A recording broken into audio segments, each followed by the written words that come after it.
আসসালামু আলাইকুম সবাইকে। আজকে আমি বাচ্চাদের জন্য খুবই পুষ্টিকর একটি গাজরের রেসিপি তৈরি করব। এখানে আমি দুইটি গাজরকে একটি গ্রেটারের সাহায্যে গ্রেট করে নিচ্ছি। তারপর একটি প্যানে আমি 2 টেবিল চামচ ঘি দিয়ে দিব।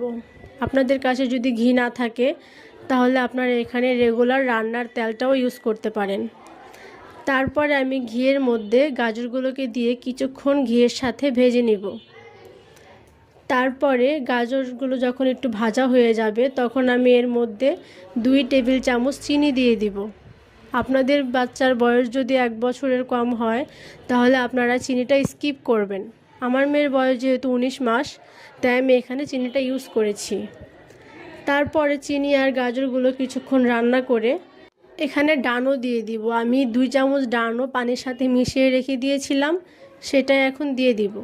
আপনারা চাইলে এখানে গরুর দুধ ইউজ করতে পারেন, বাট 1 বছরের নিচে হলে কিন্তু গরুর দুধ দেওয়া যাবে না, সেদিকেও খেয়াল রাখতে হবে। এখন আমি 4-5 মিনিট এটাকে রান্না করে বাচ্চাদের পছন্দ অনুযায়ী ঘনত্ব রেখে নামিয়ে নিলেই তৈরি হয়ে যাবে বাচ্চাদের জন্য একটি পুষ্টিকর খাবার রেসিপি।